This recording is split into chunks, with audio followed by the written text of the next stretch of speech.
Welcome, guys, to How the Frack We Got Here, a show that takes the news and events of the week and try to make sense out of it all. I'm your host, the most Will Buchanan, and on this show, we simply are all about the facts. There are plenty of news stations out there that simply want to do anything short but inform you. Here at How the Frack We Got Here, that's all we believe in. We go up to the left, we go up to the right, we go up to the middle of independence, we go after all sides because there's more than one side of a story to everything. And you need to know it all in order to actually formulate your own opinion. And that's what we try to do here at How the Frack We Got Here. Thanks for listening, and hold on. It's going to be fun. All right, guys. Today's date, December 18th, 2024, and this is How the Frack We Got Here. I'm your host, the most Will Buchanan on How the Frack We Got Here. We do take the events of the week to try to make sense of it all. Before we get started, guys, let you know that we are a news podcast. We pride ourselves on doing research from most reputable sites with award-winning journalism. We do not do sensational news like Fox News, The Blaze, Daily Beast, where extreme, letter stream, right? You get your views from. We simply give you the facts, nothing more. At the same time, we do watch our language, but sometimes words do fly. At the same time, guys, we do show some news with videos that might be too graphic for young viewers. So viewer discretion is advised. Aside from that, welcome. So, this is the last How the Frack We Got Here before the end of 2024. So before we do get started, guys, I do like to say thank you that have all stuck with us for another year as we tried to do our best to give you the news as well as be keeping you informed. If you are informed, then our mission has been successful. But with that being said, I do want to start with a line of BS for all you red hat MAGA people, because we told you he was full of it. We told you he couldn't do it. You still voted for him anyway. And what did he say now that he knows he is White House bound on grocery prices? Like Trump victory lap on Wall Street. Ringing the opening bell at the New York Stock Exchange after being named Time Magazine's Person of the Year. But just days after sharing this assessment about the election with NBC's Kristen Welker. And one on groceries. It's a very simple word, groceries. In his interview with Time, the president-elect backed off his central campaign promise to lower prices for consumers, including on groceries, saying, look, they got them up. I'd like to bring them down. It's hard to bring things down once they're up. You know, it's very hard, but I think that they will. I think that energy is going to bring them down. I think a better supply chain is going to bring them down. Throughout the campaign, Trump repeatedly vowed lower prices. But prices will come down. You just watch. They'll come down, and they'll come down fast, not only with insurance, with everything. It'll also bring your grocery bill way down. Trump also detailing a move he plans to make in his first hours in office, pardoning defendants from the January 6th Capitol riots. Asked if that would include those who committed violent acts, Trump saying he'll look at each case, adding, it's going to start in the first hour that I get into office, and a vast majority of them should not be in jail. Meanwhile, the current administration issued a flurry of pardons and commutations for nonviolent. So we'll stop it right there just because it goes into Biden. And of course, like every other president, they have a list of pardons that they do on their way out. But I just want to stress this part out. Trump, for the longest time, this felon, this over-tanned, bloated piece of skin, has told his MAGA voters, who are idiots, because they'll believe anything he says, I will get grocery prices down. Now, are grocery prices freaking high? Yes, because corporations have gotten away with inflating prices in a post-pandemic time. They gotten away with it. There has been no penalty. There has been no blowback. We have not seen any corporate execs go to jail like any other country, like every other country would do. So, of course, everything is up by their income. Trump took advantage, just like he did the first time when he came to office. He tapped into the anger of dumb people. I hate to say that. He tapped into the anger of dumb and gullible people because he sat there and said, oh, we're going to get these prices down. We're going to institute tariffs. We're going to bring back American production. We're going to do all of these things. And yet has not told you how he plans to, because he doesn't have a plan. He has concepts. He has the concept of a plan. Like, how is energy going to bring down grocery bills? How is a better supply chain going to bring down grocery bills? Because every part of this, those corporations control, from the locals to the sourcing, and not to mention, most of our fruit comes out of country. Most of the fruit that the U.S. enjoys comes out of it comes into the country. So those tariffs that you're worried about, they're going to hit those. So yes, this is why people are stocking up. This is why some companies are buying more in bulk. This is why some companies, albeit some people didn't get their bonuses this year. Why? Because the company has to use that money to stock up because tariffs are going to hit everybody. The point I'm making of all this is he's already lied to you once about grocery prices being increased. Why should we be surprised that he's going to go after January 6th and say those people should not be in jail? Yes, those people are terrorists. They should be labeled as terrorists. They should be treated as terrorists because they did try to literally stop a government function after being riled up by their cult leader. The point I'm getting at is, guys, is that yes, a lot of us didn't believe the Trump Kool-Aid when he said this, but unfortunately, we're now a part of the FO part that the MAGA hats decided the FA part, and now we all have to suffer. So again, I'll point this out. You're going to have a very difficult time trying to get a MAGA person to believe that. They'll be like, well, I mean, he said he couldn't do it. And it's almost like we're just going to take this goalpost and move it over here. Because they don't want to admit that they backed the wrong horse. Some people have, gotten that splash of cold water and was like, I've made a terrible mistake. Well, too bad you didn't realize that 2 months ago. But also with Trump, because again, Trump knowing that he's the president-elect, and like president-elects, they know they can damn near get away with murder. Why? Because the DOJ will not indict a sitting president, even though Trump is not a sitting president. That being said, Trump is trying to get all of his court cases thrown out, including the one where he was actually convicted of paying a porn star during a convention to which he slept with her while his wife was pregnant. He's trying to get that thrown out. And I wish I could make this up. Exactly saying. And then what happens next from here then? Well, here, Mershon not buying an argument from the Trump legal team. They always knew this was kind of a long shot, but they argued after the Supreme Court's immunity decision this summer, this conviction should be tossed out. Because this summer, not only did the Supreme Court say that presidents are entitled to immunity for official acts, it also ruled that official acts cannot be used as evidence to support other charges. And after that opinion, Trump's lawyers argued that in the New York hush money case, that certain pieces of evidence that came in constituted official acts. For example, conversations that Trump had with Hope Hicks. So Trump's lawyers argued that, look, if you can't bring in this evidence, the entire conviction should be tossed. But here tonight, Mershon making it clear he does not agree, saying that the entirety of this case related to unofficial conduct.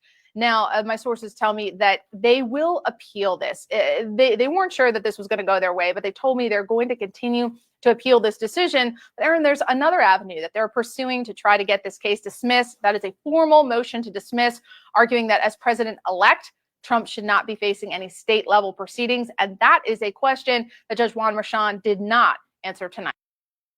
As president-elect, this is the part that bugs me in this country. This is the part that really bugs me. Trump knows he has lost the hush money case. He knows he has lost the Manhattan fraud case, which he basically did commit fraud for a number of years on his properties to secure bigger loans. He is more than likely going to lose the Georgia interference case because they're trying to make sure that case doesn't come to light. And more than likely, he would lose the FBI case about hoarding dozens warehouse full of documents. He would lose that case too. Now, the fact that his legal team has to jump through so many hoops to get stuff figured out screams a lot. Oh, this didn't work because the judge. I'll give the judge. Judge's like, I'm not going to throw this out because you're president-elect. No, you are convicted. You are a felon. This is not going away, and I commend the judge for that. At the same time, I wish that the DOJ would change its opinion on indicting sitting presidents. I wish it would change its opinions because we keep saying no man is above the law, not even the president. Okay, cool. So if this man committed acts, he should be tried. Trump has committed acts. He should be tried and sentenced. What the frack are we waiting on? Because, he's president-elect, so it would interrupt proceedings. what are we really saying to America? When you're president, you pretty much have a pass on everything? Because we know earlier this year, the Supreme Court had ruled that some acts as a president have immunity, to which Trump was like, which Trump forgets all the acts that he has cases for were all before he was president. So immunity doesn't apply. But the way this government works and the way our DOJ works, I just have to ask, why in the world are we not pushing for actual litigation against Trump? What is it about this man that somehow evades everything, and yet every other case, if he wasn't Trump, if he wasn't president, would be the fast food of judicial proceedings? Even more so, I have to ask this question because he is trying to get every case thrown out. Special counsel Jack Smith has already decided to resign his case because he knows he couldn't get him before he could get him before the election, but they kept on pushing it down. Why? Because Trump's lawyers argued, well, this ruins his chance to run for office. Well, he's convicted. He has to go to court.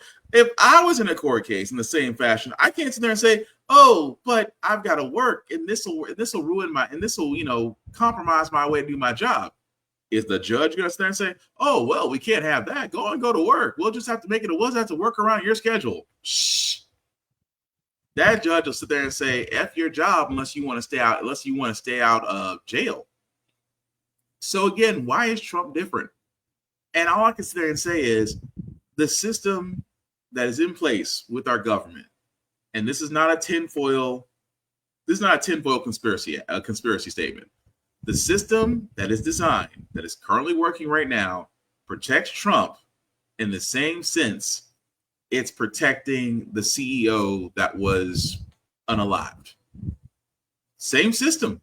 Because when you have money and you have status, or you just happen to be in the know, you're covered. Everybody else, freaking good luck.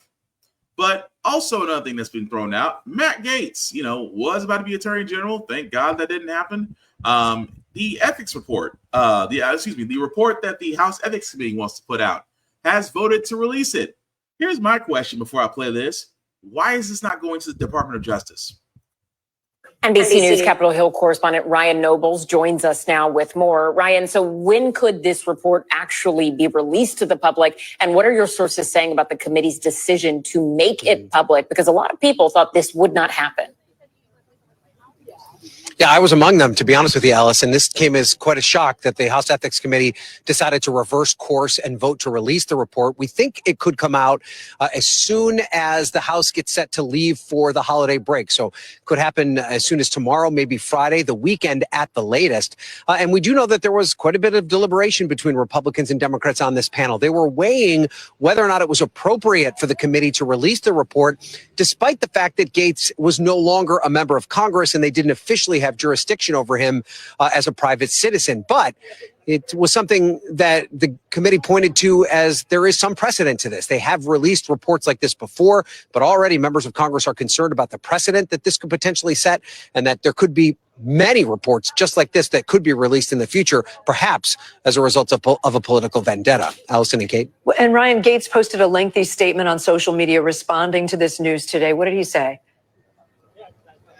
Yeah, he seemed prepared for this report to be released. He's been fighting its release for quite some time. It may be part of the reason that he resigned from Congress to begin with. He said in a lengthy statement on X, he said, the House Ethics Committee will reportedly post a report online that I've had no opportunity to debate or rebut as a former member of the body. I never had sexual contact with someone under 18, and any claim that I would have been destroyed in court, which is why no such claim has ever made it to court. A couple of things to point out about this statement. He was given the opportunity to testify and cooperate with the investigation. At one point, he decided he was no longer going to do that. And even though the Justice Department did investigate this and chose not to file charges, he was never fully exonerated of the accusations. So that part, the Department of Justice could have pursued this and chose not to. Why? Because here's my thing. I love the fact that Republicans, again, we're in the post-MAGA Trump era, because now they feel like, oh, I can just, if it's factual, I can still argue it. And keep in mind, I just want to point out something, going back to what he said. Health ethics will reportedly post a report online that I have no opportunity to debate or rebut as a former member of the body. I have never had SA contact with someone under 18. Any claim that I would have been destroyed in court, which is why no such claim was ever made in court. Okay, so then if you yourself believe you've done nothing wrong, then why in the world did you not choose to cooperate? See, here's my thing. When people turn around and say certain things like that, and they make it seem like, well, I wasn't asked, this is a witch hunt, you know, I never did this. But did you cooperate with the investigation? No. And at the same time, this is why I sit there and I say, when you make statements like that, but you don't cooperate with the House Ethics Committee, you go to your safe spot on Fox News and scream victimization. Yeah, there's a lot of smoke there, because the reason why Gates did it is because Trump did it. Trump turned around and everything Trump said was a witch hunt. This is a witch hunt. They're just trying to get me. They're just trying to get me.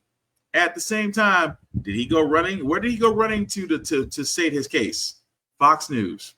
He went to that joke of a reality network television network trying to pretend to play a news station, news anchor. At the same time, Gates is doing the same thing. Just like old boy, the Marine that choked out the homeless black man on the table on the train. Now he's the victim, because if he didn't let go, what would have happened with that man's back still turned to him? The point I'm making here, guys, is if Gates is guilty, and I say if, because right now the report is going to get released. As far as when it's going to get released, we don't know. But at the same time, the DOJ not going after this, and if this report is released and it's like smoking gun, those of the DOJ are going to have to answer one simple question. Outside of the fact you did not go for Trump, if Gates is found, if there is enough smoke to where a case can be opened, why did the DOJ pass on this person? That would be my question. And if so, we actually need to have people in the Department of Justice that are not afraid to prosecute if there's a case. But what about the blowback? Because Republicans will turn around and do the same thing. Here's what's so stupid about this. Republicans have already tried. Because, again, Republicans, when they get the House, you know what they did? They tried to launch investigations. They wanted to launch investigations how the FBI was weaponized to go after Trump. They launched investigations into every individual that voted against Trump. Even now, even now, Republicans want to launch an investigation into Liz Cheney and her position on the January 6th committee. Again, every time one of these so-called investigations done by Republicans have come up, it has been emptied. They tried it with Benghazi. It didn't get anywhere. They tried it with the tan suit. They tried it with Biden on impeachment. They tried it with multiple other areas. Even the Department of Homeland Security. They even tried. The only time they were ever successful, was the department. It was the head of Secret Service when Trump was supposedly, can't say the word here because I don't want to get banned. But you know what I mean. When he supposedly, because 200 yards. How do you? Anyway, the thing I'm getting at is that's the only time they've ever gotten somebody. The head of the Secret Service resigned, and then the interim person almost resigned because, again, Republicans didn't get their pound of flesh. What I'm getting at is we shouldn't be worried about the blowback because Republicans already have the House and the Senate and the presidency. It's 2016 all over again. What we should be worried about is why wasn't enough action taken before we got here? That's the question we need to be asking. Because, again, people like Matt Gaetz can do allegedly what he did and get away with it simply put because somebody at the DOJ decides not worth it, then that person at the DOJ needs to no longer be there because the DOJ is meant to check everybody. That is the whole entire department's mission. Whether you're Republican, whether you're Democrat, whether you're independent, whether you're senator, Republican, or senator, representative, or president, or judge, the Attorney General's job with the DOJ is to make sure everybody is held accountable. That's the thing. That's the whole entire doggone thing. And the fact that it's not happening screams volumes. What else is screaming volumes is ABC News has to actually settle a lawsuit with Trump. Why? Over a small gaffe of words. Again, if you're a lawyer for Trump, you pretty much put your kids through college with all the billable hours that they've taught this man. But you'll see what I mean momentarily. Tonight, the fallout from a bombshell settlement in President-elect Trump's defamation suit against ABC News. Endorsed Donald Trump for president. Judges and two separate juries have found him liable for rape and for defaming the victim of that rape. The lawsuit stemming from this March interview by anchor George Stephanopoulos, where he grilled South Carolina Congresswoman Nancy Mace, a survivor of rape, on how she could support Trump. I'm asking you a very simple question. And I answered it. You're shaming me for my political choices. I'm asking you a question about why you endorse someone who's been found liable for rape. It was not a criminal court. This was a civil court. It was a civil court. Stephanopoulos falsely saying Trump was liable for rape more than 10 times over the course of the interview. It has been shown to be rape. The judge affirmed that it was in fact rape. Donald Trump was found to have committed rape. That's just a fact. In fact, the jury in the E. Jean Carroll case found Trump liable for sexual abuse and explicitly not for rape. Mr. Trump sued, claiming that Stephanopoulos and the network knew or should have known the statement was false. His lawyers citing this interview Stephanopoulos did with Carroll months earlier. The first announcement was made, and it was that he was not found liable for rape. What were we thinking at that moment? Bobby and I were sitting together, we were holding hands. Her hand was ice cold. Complicating the dispute, the judge in the Carroll case clarified in a written opinion that New York's definition of the term rape is narrow, and that the jury's finding, quote, does not mean that she failed to prove Mr. Trump raped her, as many people commonly understand the word rape. The jury found that Mr. Trump, in fact, did exactly that. It was against my will, and it hurt, and it was a fight. Carroll alleged Trump assaulted her in a Manhattan department store in the mid-90s. Trump is appealing 2 jury verdicts, ordering him to pay Carroll nearly $90 million. In the settlement, ABC agreeing to donate $15 million to Trump's presidential library, pay $1 million to his legal team, and add a statement to their article on the interview reading, ABC News and George Stephanopoulos regret statements regarding President Donald J. Trump made during the interview. In a statement, the network saying, "We are pleased that the parties have reached an agreement to dismiss the lawsuit on the terms in the court filing." The deal widely seen as a win for President-elect Trump, who has made attacking the news media part of his political brand for years. We have to straighten out the press. Our press is very corrupt, almost as corrupt as our elections. Some journalists criticizing ABC's decision to settle. Paul Farhi, former media reporter with the Washington Post, calling the agreement an awful precedent and a huge sellout. Ken Delanian joins us now. Ken, a lot going on, a lot of people talking about this one. I understand President-elect Trump is now promising even more defamation suits against news organizations. That's right, Tom. Today, he announced his intention to sue the Des Moines Register over a poll published in that newspaper just before the election showing that Kamala Harris was up 4 points. It was by a really well-known pollster, Ann Seltzer, who subsequently retired and acknowledged that that poll was wrong. It was an outlier. And this is one of many. If he sues, it would be one of many defamation suits he has going against the New York Times, the Washington Post, the Pulitzer Board, Bob Woodward. Mr. Trump portrays himself as a crusader against the news media. Tom? All right. And it's only going to get worse. Here's the thing. ABC did something very stupid. And I say stupid because the whole entire thing of it all, and I can't stress this enough, they try to say, well, it's a defamation. I was never charged with rape. Okay. Because the case that he had at the time was a civil court case that Ms. Jeanine Carroll brought up. She won said case because, again, it's a civil case. Now, was Trump charged with rape? No, he wasn't, because it was a civil case, not a federal case.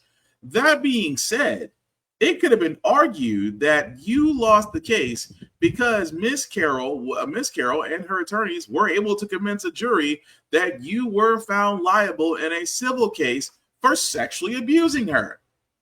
Which again, the fumble in all this is like, well, he's not liable. They found you liable for rape.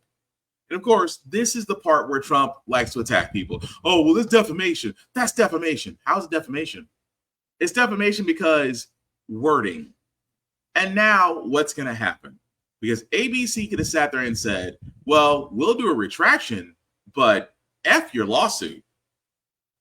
We're not giving you a dime for a replaced word, for saying that, you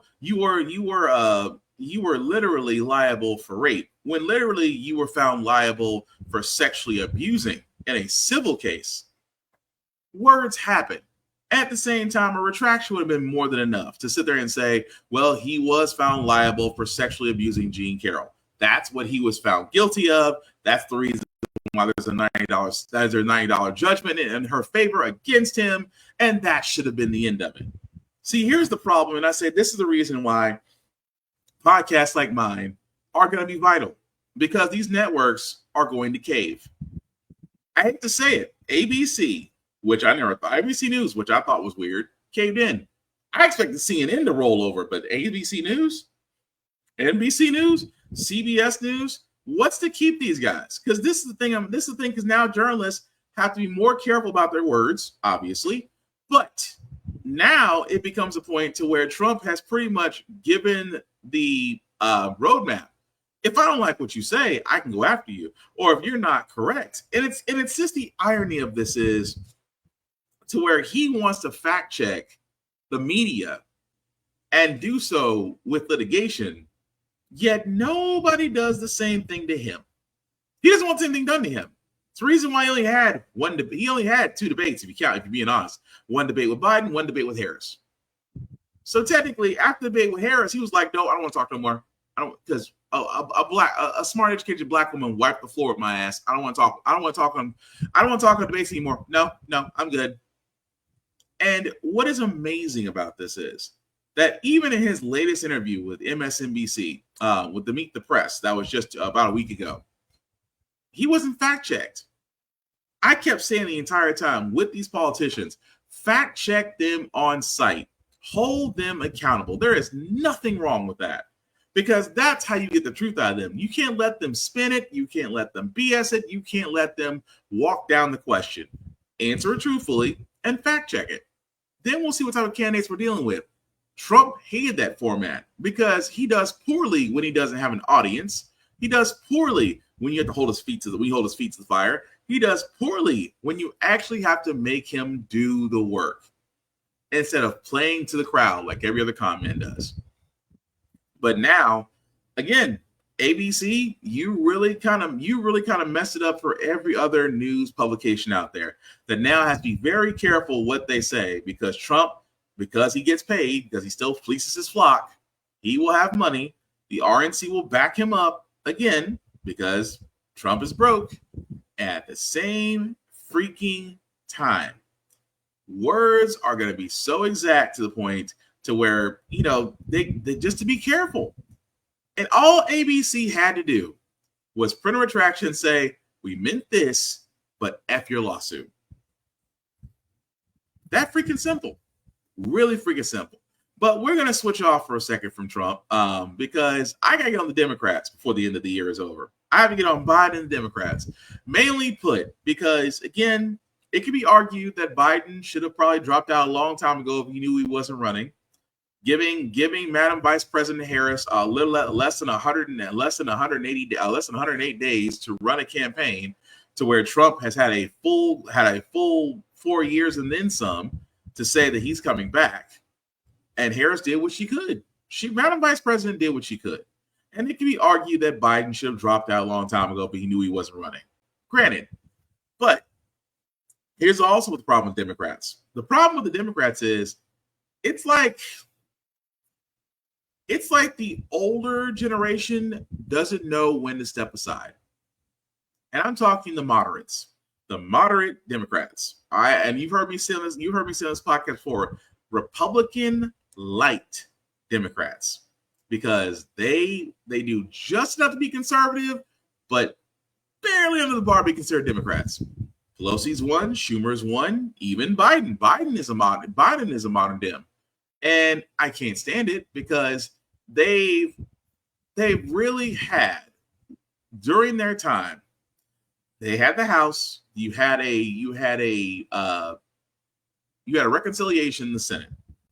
You could have had so many things pushed through that should have happened. Progressive measures that should have been pushed through that shouldn't have happened. But because of two moderate Dems, Manchin and Sinema, who basically killed every progressive measure Biden put out, it halted a lot of things. And say what you want about the Republicans, when they want to get something passed, everybody toes the line. But yet when it comes to Democrats, and we keep on saying Democrats are smart, but yet how is it that Democrats are so smart, but not one progressive measure ever gets pushed through? Even more so, just recently, for the House Oversight Committee, which is basically a very powerful position in the House, to which Alexandria Ocasio-Cortez and Jerry Connolly were running neck and neck to see who would be the top Democrat in the House of Representatives. And I'm ashamed to say that the old guard, as long as the old guard and Democrats keep winning, Democrats will never be as progressive as they need to be to contend to fight the Republicans. Where Congressman Jerry Connolly just defeated Representative Alexandria Ocasio-Cortez for a powerful position on the House Oversight Committee. NBC's Ali Vitale is there for us. So the younger generation might be ready to lead, but the older one is not giving up, at least in this instance. Tell us what happened and why it's significant. Yeah, at least not in this instance, Chris, because we have been seeing this battle between the generations within the House Democratic Caucus over the course of the last few weeks as they do their steering process, which is basically who's going to lead what committees, and in this case, who is going to be the ranking Democratic member in an age where a lot of the Democratic goals are going to be to thwart, to have different messaging from the Trump-aligned Republicans up here on Capitol Hill. In this instance, we were watching Congresswoman Alexandria Ocasio-Cortez against Congressman Jerry Connolly. Connolly ultimately won out both in the smaller steering committee and then also the larger full caucus vote. But while we're talking about this as a generational push-pull, I think the larger picture here, and when I asked Hakeem Jeffries, the top Democrat, about this, he made the point that this is also about whose experience is best aligned for this current moment that Democrats find themselves in. Yes, you have new people assuming mantles who are younger than some of the older folks that came before them. But at the same time, you also have people like Chairwoman Rosa DeLauro at the Appropriations Committee easily being reelected to their post. And so Hakeem Jeffries made the point that while the push and pull is happening, it is not the focal point of what's happening within the Democratic ranks right now. This might just be more of a natural jostling. But the reason that Jeffries is at the top of the caucus right now is because of a years-long push for Nancy Pelosi and other senior Democrats to step down. So certainly this has been a theme of the Democratic Congress over the course of the last 6 to 8 years. Now we're just watching its next outgrowth as Democrats try to position themselves to counter Republican messaging and to take back the majority in 2 years. So the problem I have with this is, again, AOC, a young bright star in the Democratic Party. Mr. Jerry Connolly is closer to being 75 years old. I cannot stress this enough, that we have seen what happens when, and not to quote Batman here, but either you die a hero or you live long enough to see yourself become the villain. And I hate to say this about Pelosi. I hate to say this about Schumer. I hate to say this about a lot of those guys in there. I call them the old guard. I'm sorry, the old guard needs to go. If you will not push progressive measures, if you will not listen to the people, because almost everything the Democrats have tried to do outside of progressive measures was not what we wanted. Was not. I mean, they got more bills for Ukraine pushed through than they did for the American people. Case in point, you could have, and I'm just spitballing here, what Biden could have done while he was president. You could have decriminalized marijuana. You could have increased the minimum wage, the federal minimum wage. You could have codified Roe versus Wade. You could have been more aggressive on student loans. This whole pitter posh about, well, you got to pay some bills, whereas no, nobody in this income environment can really pay something of that nature because it keeps going to interest. It never ends. That's what it's designed. It's predatory lending. You could have done so much, and yet this is what they did. They had the recess. They went home. They still got paid. Still collected their checks. Still collected their endorsements. And at the same time, the American people are suffering. And I hate to say this, really and truly, but the old guard of the Democrats made it easy for the American population to be so pissed off that a good number of them would rather let Trump have a second go at it. The old guard of those Democrats do have to hold some accountability in this. You've pissed off American people so much that a good number of them were gullible enough to try Trump and say, hey, can't do any worse than they did. That's their logic. And now what is happening? Well, we got Trump again. And now we have an older person on the oversight committee, whereas we do need young people. We need fresh ideas. We need more aggressive leaders that are going to actually do the job. I don't see it with this older generation. And I'm sorry, with all due respect to Pelosi, she's done some great things during her career, but I think at this point, she's just securing her nest egg. So Schumer, so are a lot of aging out Democrats, because we don't have term limits for senators and representatives. And that right there is also part of the problem. But moving right along, guys, I wanted to cover this as well, because unfortunately, during the holiday season, just 48 hours old, we had another school shooting. Tonight, police are learning more about the 15-year-old female student who they say killed a teacher and a classmate before turning a gun on herself at Abundant Life Christian School in Madison, Wisconsin. At this time, it appears that the motive was a combination of factors. Police identifying the shooter as Natalie Ruppnow, saying she went by the name Samantha. We're talking to students to understand whether bullying was one of those multiple factors that I mentioned earlier. Police clarifying the initial 911 call was made by a second-grade teacher.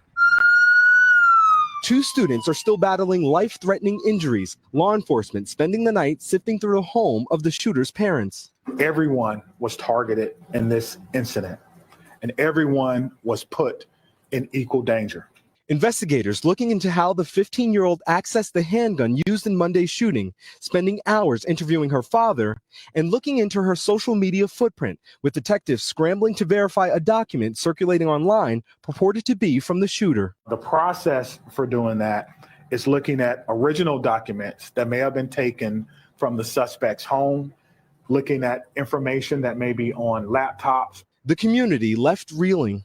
We know a lot of the people involved. James and Rebecca Smith waited 6 hours to be reunited with their 11th grade daughter, whose classroom was down the hall from the shooting. She didn't say much, but she's not a hugger, and she allowed me to hug her at the reunification. Parents now left to wonder how to make their children feel safe again. You talk about having metal detectors and being frisked coming into school. Do we want our kids to think they're at a security checkpoint at an airport coming to school every day? That's a hard one to answer. And multiple vigils are scheduled across Madison tonight. But as the community tries to grieve, police say numerous schools across the area were targeted by false threats. Lester? All right. Well, again, we can go down this entire listing of, and we've been down this road before. We've covered school shootings that have actually occurred on this podcast. And right now, we just need to wait. Of course, the shooter was a 15-year-old student that was going there, that decided to unalive herself. But details will come out. Was she bullied? Did she have access to firearms? All that's going to come out. But the one thing I wanted to take from this was that the parent at the end saying, well, do we want our kids to be patted down and going through metal detectors as a way of going to school now? I realized a long time ago with Sandy Hook that the government would rather give more protection to a firearm than they would an actual young child going to school. I have accepted that fact, because if we did institute stricter gun laws, if we did institute stricter penalties for guns, for your gun being involved in a crime, if we did all these things, will the world be different? Yes. But different stuff's out there. Hey guys, what's going on, man? Appreciate you watching. But the whole idea of it is what bothers me is that there eventually has to be something done with school shootings. It has to be. We can't keep giving thoughts and prayers. We can't keep saying, well, this should never happen. Well, if we did put in measures to make sure that this doesn't happen anymore, then we should. But at the same time, if you told me that, should we start adding metal detectors? Should we having kids pat down? I said, well, look at it this way. Either you figure out how that kid got a hold of a firearm, which again, we've covered the better part of this podcast, whether it's through family, whether it's through purchasing or ghost gun kits. We'll find out eventually. But eventually, something has to be done. But speaking of something that has to be done, Luigi Mangione, because again, we got to talk about him, did get charged, but also a interesting charge I want to talk about once this video plays. The CEO murder case just in tonight, a grand jury in New York City has now indicted Luigi Mangione on first and second degree murder charges, calling it an act of terror. The DA calling it a frightening, well-planned, targeted murder. Authorities say it was intended to cause terror. Tonight, Mangione remains jailed in Pennsylvania, where he was arrested. He's due in court on Thursday.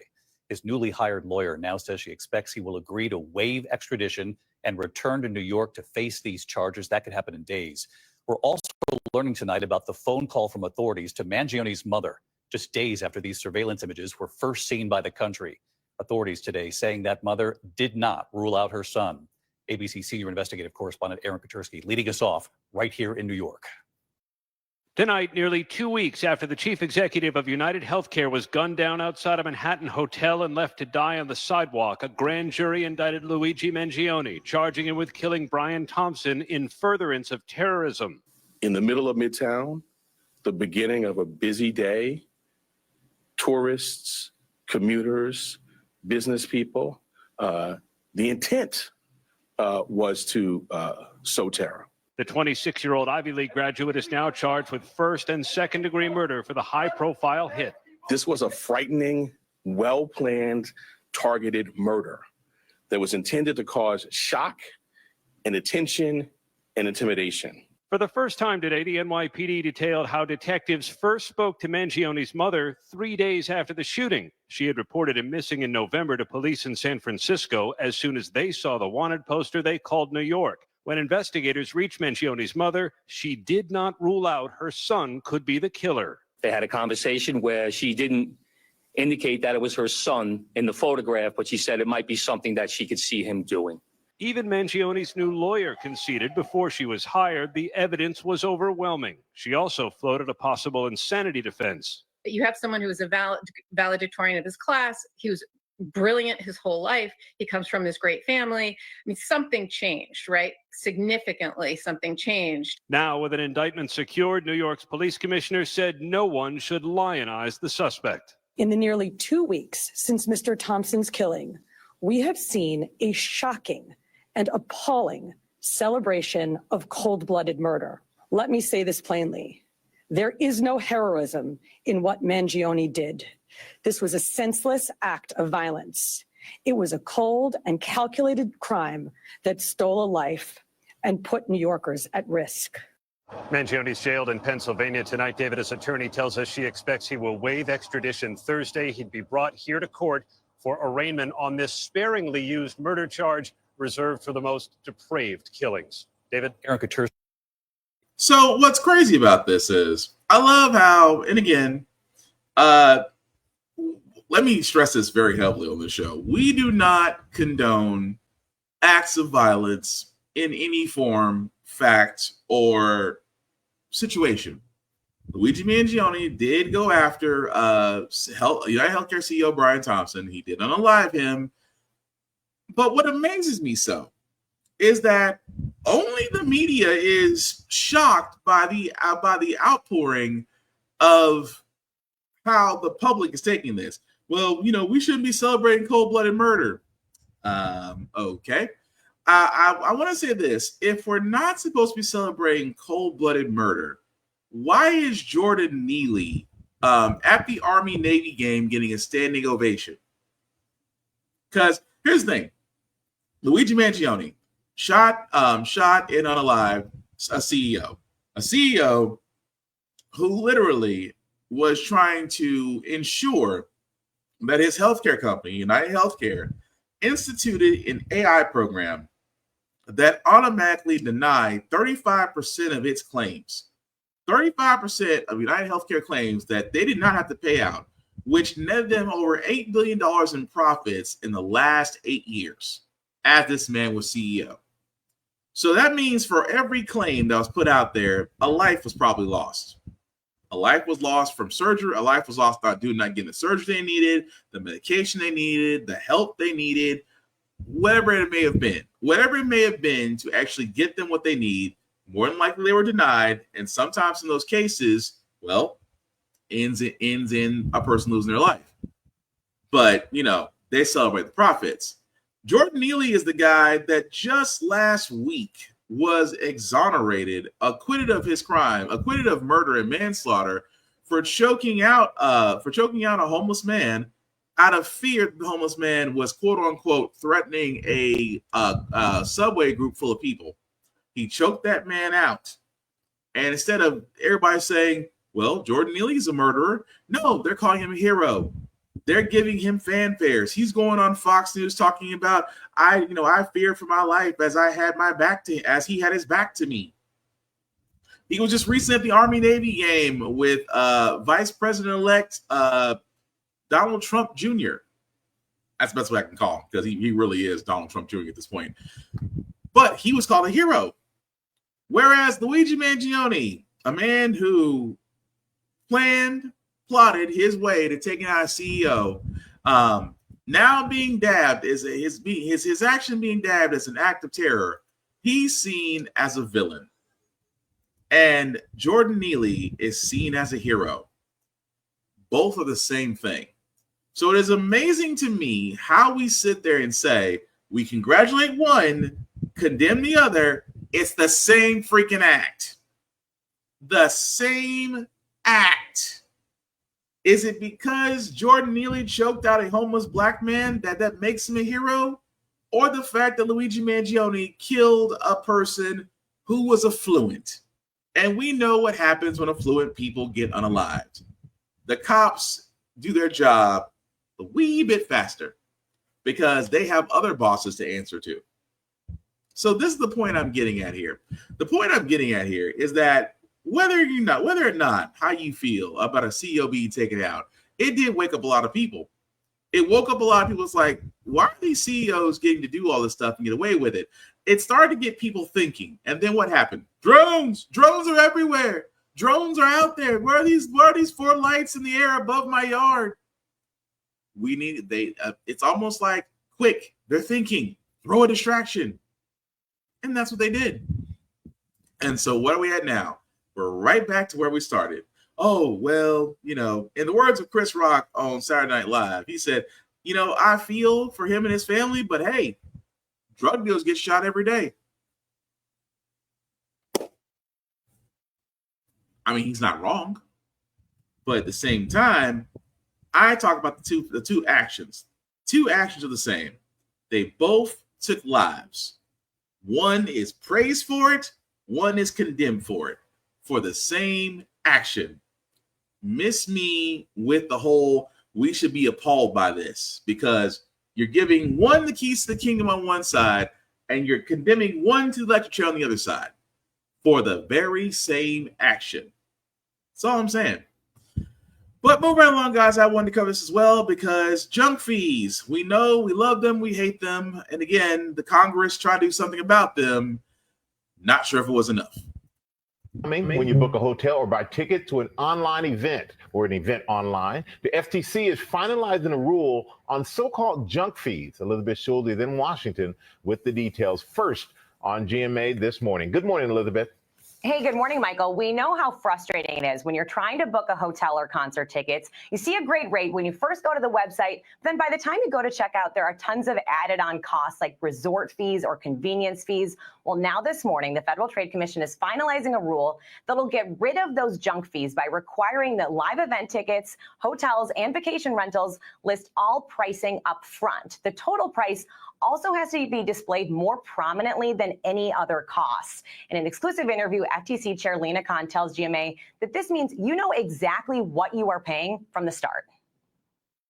Whatever price you see is the price that you are paying at the end.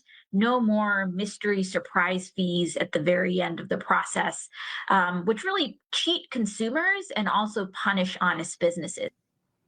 Now, the Chamber of Commerce has opposed this change, calling it nothing more than an attempt to micromanage businesses' pricing structures. But the FTC chair tells us that she is confident that this would withstand challenges in court. This rule officially takes effect next year. In big picture, it could save consumers 53 million hours per year of wasted time that's spent searching for the total price you're paying. That is less time searching and more time enjoying that concert or vacation, guys. 53 million. Wow. Yes, 53 million hours, not money, hours. Because here's what they're basically saying, folks. What they're basically saying, and I feel for this because Biden tried to go after junk fees. We see junk fees with concerts, with Ticketmaster, Live Nation. You see junk fees in hotel resorts. You see junk fees in airlines. You see junk fees in almost every form of luxury resorts, travel, things of that nature. So when Biden wanted to take on junk fees, he was like, well, I think we need to get rid of them. Okay, cool. Ban them. What did the FTC do? Oh, well, we're just going to you guys are just going to make them just a little bit more obvious. Whereas, people don't want to get sticker shock when they're paying at the end. If you've ever bought anything off a site like Ticketmaster or StubHub, you'll know what I mean. Or if you've ever tried to book a resort at a very spot like Las Vegas, the Caribbean, things of that nature, they all have fees on top, resort fees, service fee. I put this in here because it is a fee kind of fee. They put those fees on there. And you as a consumer, if you want to go to this concert, take this flight, go stay at this hotel, you have to pay that fee. And for what? For these companies to nickel and dime you, because I'm gonna be honest with you, I love concerts, but I haven't been to one because concert prices are just too goddamn high. And instead of our government saying, you know what, let's outright ban them, they turn around and say, no, that's fine. It's almost the same thing. It's like having a bank accounts that have I forgot what they call them all. I could probably call them off the bat. When you have no money, withdrawal fees. When you basically have no money in your account. And they want to hit you with a non-sufficient funds. And I always thought this was funny. That how in the world can banks come back and say, hey, you didn't have this money in your account. You didn't have this money in your account. So we're going to basically charge you for it. And I'm just like, that's the part I've never understood. That these NSF fees they can charge you for, and then on top of that, still charge you for the money that you use. That right there is a junk fee, and banks have been getting around it. Biden was supposed to say, "Well, we're going to do something about it." Well, now they capped them at $5, or some banks done without them completely. The point I'm getting at here, guys, is junk fees will never go away because, again, these corporations have figured out lobby Congress, and now that you're in a Trump Congress, you're about to get everything that you want. So forgive me if you say $53 million hours of searching when we should be saving Americans $53 million of their own money just to go to a concert or go somewhere, which is getting more exceedingly hard to do by the day. Also, Amazon, guys, if you're trying to order Amazon this close to Christmas and wondering why your packages are going to be delayed, well, because there is a strike, possibly. Amazon facing potential strike just 9 days before Christmas and Hanukkah. Elizabeth Schulze has the latest for us. Good morning to you, Elizabeth. Hey, good morning to you, Robin. The threat of this strike comes during the mad dash to deliver all of those holiday gifts. The Teamsters Union says that it gave Amazon a deadline of yesterday, December 15th, to come to the bargaining table over new contract terms for more than 5,000 workers at 2 of its warehouses in New York. The union writing in a statement, Amazon is pushing its workers closer to the picket line by failing to address concerns about low wages and dangerous working conditions. Amazon tells us for more than a year now, the Teamsters have misled the public, calling this another attempt to push a false narrative. Amazon operates hundreds of warehouses across the U.S. So even if a strike at 2 of these facilities starts in the coming days, it could have a limited impact nationwide on the shipment of holiday gifts, especially if they're already out on the truck for delivery. So bottom line, Amazon packages should still arrive on time. But for all of the last minute shoppers out there, still want to keep an eye on your tracking information, guys. That is. So again, Amazon, one of the biggest retailers out there, possibly the biggest retailer in the world, is now sitting there saying, well, of course, this is the Teamsters, where we have been reporting this, guys, that these companies, when they go on strike or they unionize, Amazon has been caught multiple times union busting. They have been caught multiple times trying to mislead or fire or write up individuals who are simply trying to unionize their local stations. At the same time, what's the one thing you hear about Amazon?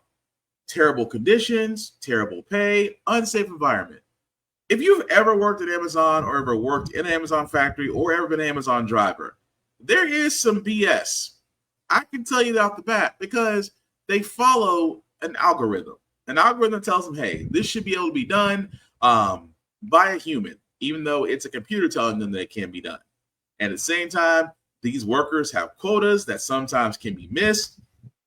Bathroom breaks, food breaks that they have them either work through or bulldoze through.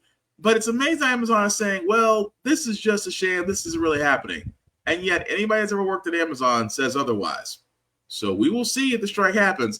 Now, again, it would make sense to do a strike this close to Christmas because, again, that's Amazon's pay. It's one of Amazon's big paydays. And nobody who orders Amazon doesn't want to see their package get delayed. But at the same time, we've seen what happens with strikes. I've yet to see a strike where it actually blew back on the workers. Usually they get what they want and then some. But we'll definitely check on that. So a couple of more quick news before we get to our Feel Good News segment, because, again, I said I was going to lay off Trump. I have to come back to him. He has picked Herschel Walker for ambassador to the Bahamas. Again, this is for all those people that voted for Trump who are black, who were screaming not enough representation, although there is one person who is the Secretary of Housing, within his cabinet. Again, it is also, for some reason, that position always went to a black guy. And now, ambassador to the Bahamas will go to the guy who literally lied his way to almost being a senator for Georgia. Of course, Herschel Walker, in my mind, is the poster child for CTE, but again, I digress. Also, Biden. This is why I said it goes. This is why I said I keep going back, guys, to too little, too late for Biden, because he's on his way out. The man obviously be retired at this point. He's going to be pushing well almost into his late 80s, almost 90s. The man has done some things, but I've always sat there and said, you know, when he first did get elected as president, he could have done a lot with his first term. He could have done quite a lot. Now, I've also said on this podcast that because of 2 Democrats in the Senate, that might have derailed a lot. Now, this was a gimme. This was an easy gimme, but every time I see this, I have to turn around and be like, not every politician will support this. What I mean by that, guys, is I mean this about Biden on his way out, because he's got a few more days, he's got a few more weeks left as president, says he supports a congressional stock trading ban. Now, for all those that don't know, politicians technically cannot trade stock. What they can do is they can put it in a third party that is controlled by someone else that they have ownership of. They have, because of their access to certain reports, to certain committees, that they could do. I mean, the temptation for insider trading is there. Now, With that being said, this should have been easy for him to push through, because let me say one thing about Congress. Congress has literally and figuratively, politicians have realized they can navigate that iffy area and make themselves wealthy off stocks. Because let's be honest, you're connected to that information, you'll get faster than the American public will. And at the same time, the temptation is great. Now, here's the thing I want to point out, because this isn't the only time that a ban on stocks has been brought up, because it is amazing to me that every time a congressional stock ban is brought up, both sides are quiet. Both. And I say both because Republicans don't want to touch it. Democrats don't want to touch it because they're both getting what they want from it. Now, some people argue, well, they're putting in a third-party blind trust. The people are taking care of it for them, but they're still benefiting from it. And who's not to say that somehow, some way, information doesn't get passed? So, Biden could have moved forward with this and said, we want to hold Congress more accountable. Let's send them there for what they're there for, not for what they can get out of it. He could have made that his platform, but he didn't. And now the fact that he's like, I think it'd be a good idea. Well, no offense, Mr. Biden. No offense, President Biden. You're kind of like that guy that's on his last couple of days before he gets his eternal PTO. You can say it's a nice idea, but will you do anything? Probably not. Also, at the same time, guys, this is also another one where, again, he talked about this during his campaign, and we got something out of it, but not everything. His plan B for student loan forgiveness is to move this to the Office of Management and Budget for review, to where, if approved, they can start canceling or reducing student loans. That is pretty much his last shot at canceling student loan debt. And my thing is, it's just like, again, the guy who's got a couple of days left before his eternal PTO kicks in and he's out. The problem I have with this is, Mr. President Biden, you could have eliminated student debt. Had the Democrats band together and said, cancel out student loan debt entirely. Had the Democrat caucus stood together and said, we need to cancel student loan debt. Had the Democrat caucus stand together and said, we need to decriminalize marijuana. Had the Democrat caucus stood together and said, we need Medicare for all. Had the Democrat caucus stood together and said, we need to increase the federal minimum wage. Had they stood together and really pushed forward an aggressive, progressive agenda, we more than likely may not have Trump as a president-elect for next year. That's just being honest. Had they really stressed and really went out those progressive measures, this will be way different. And I'm sorry, I thank President Biden for his service. I thank for what he tried to do, but unfortunately, it simply put was not enough. And now we're about to have a rough ass 2025. And here's the scary part that I keep bringing up. Trump sat there and said, if you vote for me, you'll never have to vote again. You're going to sit there and tell me that he's going to just stay there. You think for his 4 years of being in office, he's not going to try to rewrite the Constitution with the people around him? And now that he has a second shot of what not to do, it's a rough ass 2025, ladies and gentlemen. Get ready for it. That being said, guys, we're going to go and move on to our feel good segment, because usually how the Frack we got here, we do cover a lot of things are doom and gloom. Sometimes make you faith humanity, but hey, it is Wednesday, hump day. Tomorrow's Friday, which is Thursday. We will leave you guys out some good positive vibrations, and hopefully the next story will do just that, about a school janitor being honored by the same students that he loves. There's good news tonight. So often the good news doesn't get as much attention as the bad. So every Saturday, we highlight the many people who spread joy and love. These are just some of those stories this week. At Lothian Elementary School in Maryland, a surprise celebration for beloved custodian Lewis Watkins. They renamed the school gym and cafeteria after him to honor his 51 years of service. Going to now be known as Watkins Cafe. Mr. Watkins moved to tears. I'm proud of it.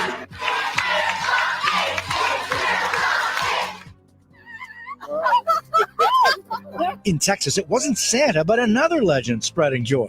I have a gift for you, $500. Basketball superstar Shaquille O'Neal giving out $500 gift cards at a Texas J.C. Penney. $500 gift card, brother.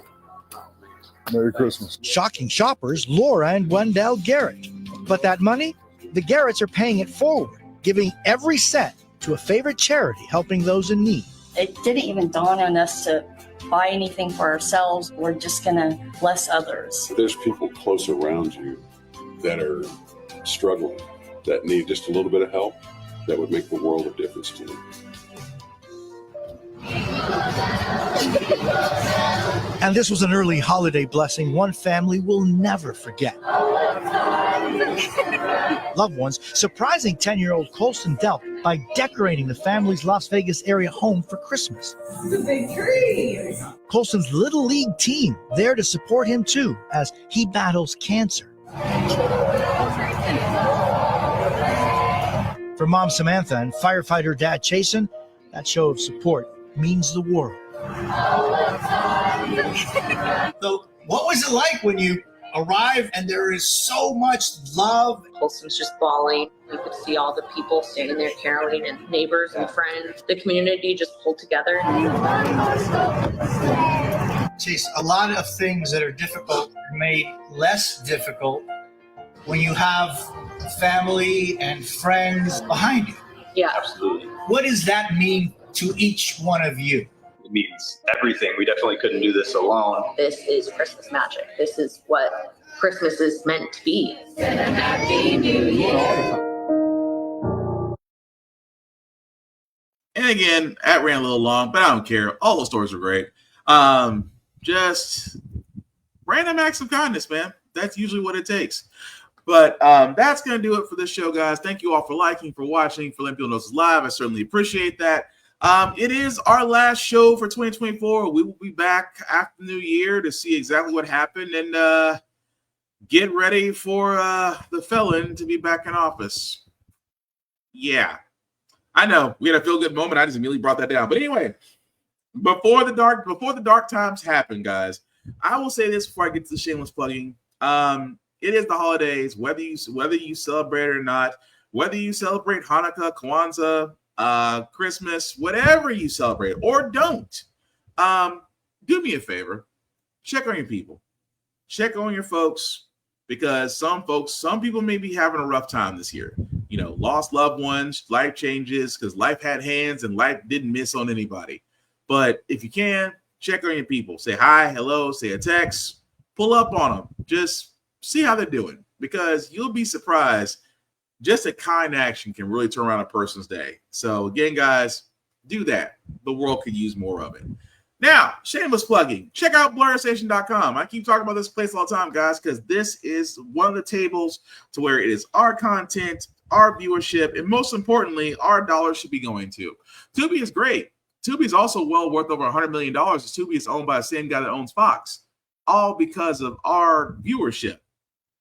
That can change with Blur Station. Simply put, Blur Station does have a lot to offer: movies, television, animation, things of that nature. If you want to check it out, please go to BlurStation.com. Hit the Join Now button. Select the Blur's Eye View Affinity membership. Anybody there, whether it's myself, Black Spartan, or anybody else in that list, we would certainly appreciate that. And as you can see, guys, with the Affinity membership, it is $10.99 a month. To stream Blur Station, $10.99 a month. At 36 months of paying $10.99 a month, guys, you do get the option to own a piece of Blur Station. And I can tell you without a doubt, those promissory notes are definitely going out, and some have received them already. So definitely check out Blur Station, guys. Again, it is one of the vehicles that is for us, by us, to where our dollars should be going to. Also, check out alwayspressrecord.com or APR TV on the apps. Why? Because a show like How the Frack Got Here is on there, to where you can see every show that I've ever done and never miss anything, along with other shows out there. that can also pique your interest. Again, it can be seen at alwayspressrecord.com or APR TV on smart TVs apps or on your desktop. And again, guys, another vehicle to where our viewership, our content, and most importantly, our dollars can go to. And also run for office. Now, guys, you've heard me say this multiple times. This is how the MAGAs, how Moms for Liberty, how the Republican Party did it. They didn't start at the federal level. They started at the ground level and immediately worked their way up. How do you do that? Run for office can help you. If you feel the call to be a public servant, whether locally or federally, you can definitely put in your address here. And this site can show you how to get on the ballot, how to run for office, and hopefully win. But again, guys, in the future, because I know it's going to be rough for 2025 and forward, it's going to be rough. But you can act, you can be a part of it, you can make a change, you can make a difference, and runforoffice.org can definitely help you with that. As for myself, guys, you can find me, Black_Spartan615 on the socials. The website at the bottom, I should set the link at the bottom. I'll just make that a little bit bigger. If you copy and paste that link into your browser, take the link to this YouTube and Facebook groups for all of our podcasts. Like, share, follow, subscribe. Because, guys, a like and a share and follow costs nothing. It means everything. And we simply put cannot do this without you. At the same time, guys, again, thank you all for another year of sticking with us. Thank you all for the comments, for the shares, for letting me know that you watch the show, whether it's in the U.S. or any other country. We certainly appreciate you all because the mission here at How the Frack Got Here is to simply inform. We are trying to go beyond the limitations of what media networks can say or do. We will definitely give our opinions, but we'll do our opinions from a logical standpoint. And at the same time, guys, hopefully encourage you to go out there and do the same thing. And like I said, guys, we will be back here after New Year's in 2025 to cover all the insanity that is bound to ensue.